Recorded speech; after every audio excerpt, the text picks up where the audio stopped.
And more violence in New York City due to the out-of-control border crisis, with tensions running high at makeshift migrant shelters. One fight even took a deadly turn over the weekend. The New York Post describing those migrant tent cities as helter shelter, for good reason. Alexis McAdams is live from Randall's Island in New York City. Good morning, Alexis. Hey, Dana. Yeah, a lot of things unfolded over the weekend with the migrant crisis here in New York City. We can tell you one migrant here on Randall's Island was stabbed at least one time in his torso. He was rushed to a local hospital, but he didn't make it. Take a look on your screen. This is where it all unfolded here on Randall's Island on Saturday night, just after 7 o'clock there, happening right outside of that migrant shelter. And remember, Dana, these were sports fields, right, for kids? Well, they're now home to these massive migrant facilities. You can see there police responding to the area after the guy was reportedly surrounded and attacked. Investigators say he had more than one stab wound, and it was a 27-year-old migrant who was arrested for this fatal stabbing, now charged in connection to this incident. All right, guys. So once again, we got to talk about the illegal immigration crisis in the sanctuary liberal cities, as we got to go to New York. Okay, the illegals apparently are fighting over shelter. In fact, they're stabbing each other to death. Okay, and it is becoming a more chaotic situation by the day, especially in the wintertime, considering how a lot of these migrants aren't used to the New York City winter, which again is causing a whole lot of problems and issues. Now here in the city, chaos breaks out as migrants desperately seek shelter. A melee broke out at an East Village processing center this morning. That is where our Stephanie Bertini is live right now with the latest. And Stephanie, what happened there? Arthur, well, right now it's cold out here, it's windy, it's wet. During this kind of weather, the most vulnerable are most at risk. Here in New York City, that includes migrants and the homeless population, and that can translate into a range of emotions. We saw evidence of that here earlier today.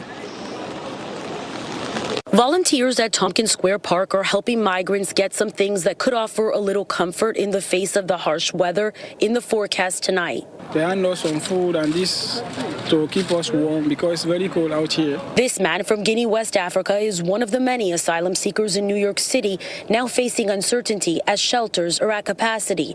On a night like this, that uncertainty can create a range of emotions, including fear.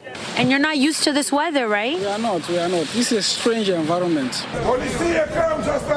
Earlier today, emotions were high not too far from the park in front of the former St. Bridget's School, now operating as a shelter reentry center for migrants during this crisis, as limits on shelter stays were imposed by the city months ago. There are literally hundreds every day lined up around the block, all the way to the next block and around the corner. This morning, ahead of the storm and the forecast, police were called after an altercation broke out.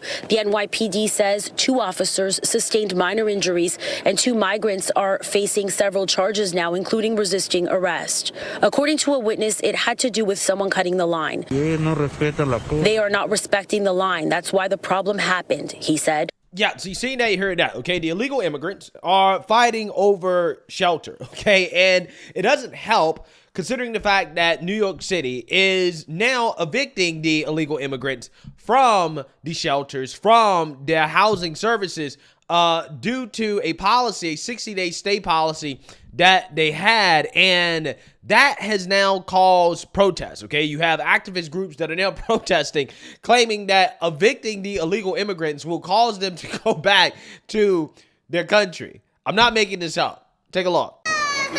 Huddled under scaffolding outside the Row Hotel, migrant families with children say they don't know what tomorrow will hold. She's afraid her and her children are going to have to sleep on the streets. Yacy and her little ones arrived in New York City almost a year ago from Venezuela. They are among 40 families who will be kicked out Tuesday following the expiration of a 60-day notice. It's the first time the city has evicted migrant children from shelter. She says she's gotten very little information or assistance from the city about what comes next and has no money nor resources to find a place to stay. Right next to her, we spotted another woman facing eviction working on a panhandling sign. At a protest in Foley Square, elected leaders and immigrant advocates say the mayor forcing migrant families out is just inhumane. They think ripping children out of their beds will make these families leave and go back to their countries of origin. imagine? But Mayor Eric Adams and his team dispute this version of events. This is not going to be a city where we're going to place children and families on the street. About 4,400 migrant families will be the subject of eviction during the next few weeks. They say each is getting multiple personal consultations about maintaining school for children, finding resources, jobs, and housing. For those who still can't find something, they'll go back to the Roosevelt Hotel, the main migrant navigation center, where an attempt will be made to put them back into shelter. The mayor pointed to the 60-day notices as a catalyst to encourage families to begin the next phase in their American dream, especially as the city struggles to manage the crisis. Having someone grow up in a hotel room, living out of a suitcase for years is just not the right thing to do. Yeah, so according to the woke activists, evicting the illegal immigrants from their hotels, the shelters, will force them to go back to their country. Now, considering how as you've seen in these video clips, you don't just have people coming here from Venezuela, okay? You have people coming from Asia, Southeast Asia, China, India, Africa, all over the world, okay? You have people coming from everywhere. These are not all asylum seekers, okay?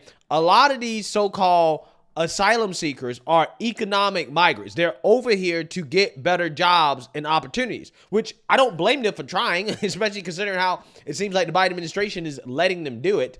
But that's what they're here for, okay? And I think that personally, we should be incentivizing them to go back to their country. Now, it is a harsh thing. It is a harsh reality. I don't like seeing children and families be put out on the streets, but if that's what it takes to get them to go back to their home country, because again, a lot of these people aren't really asylum seekers, okay? They're not escaping political persecution. They just want better jobs and opportunities, which again, like I said, I don't blame them.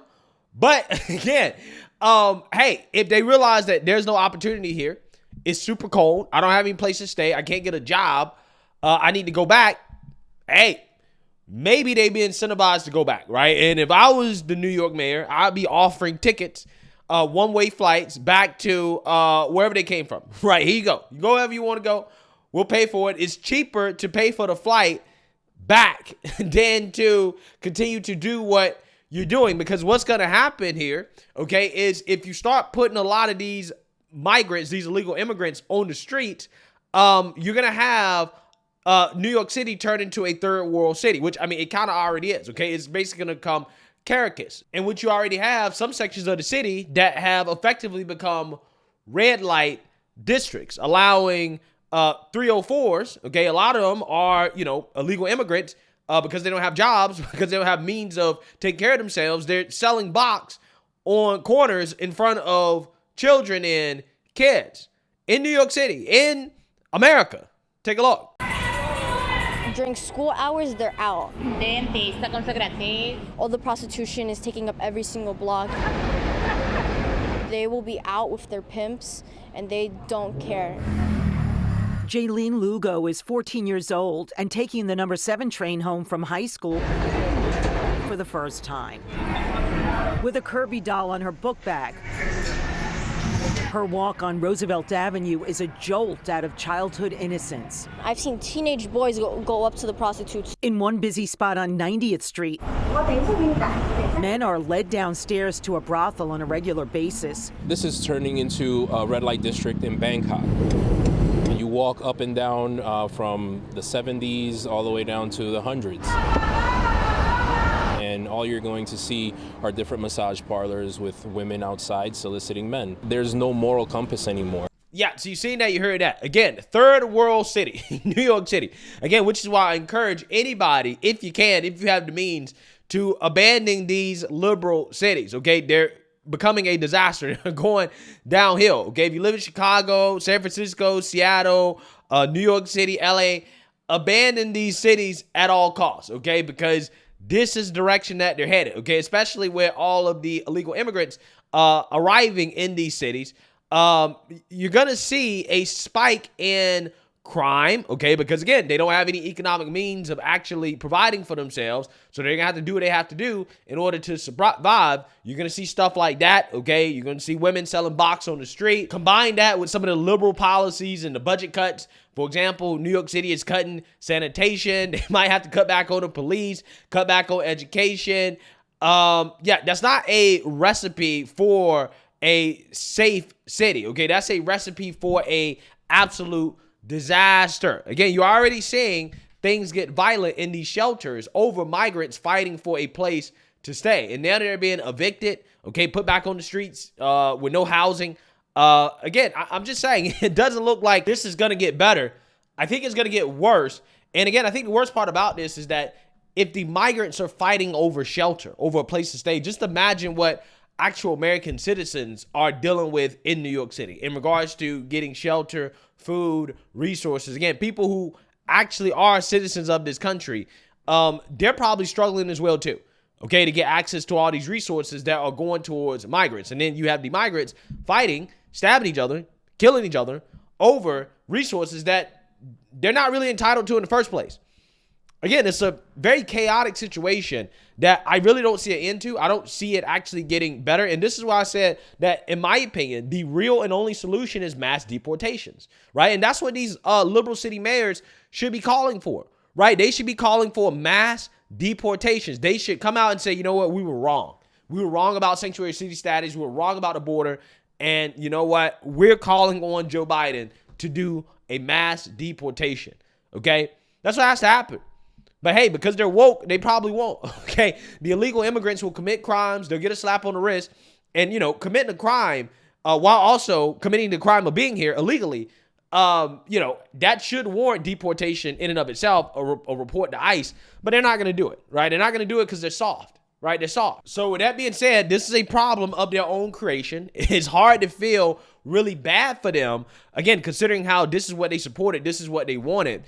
I just really don't like seeing the downfall of once great American cities, right? Because, you know, even though they're liberal, even though they voted for it, I think that these great American cities, or once great American cities like New York, Chicago, Seattle, you know, San Francisco, they did serve as a hub of, you know, American culture, of, you know, what the American people can actually do, okay, of American exceptionalism. But that's no longer the case, right? It's no longer the case.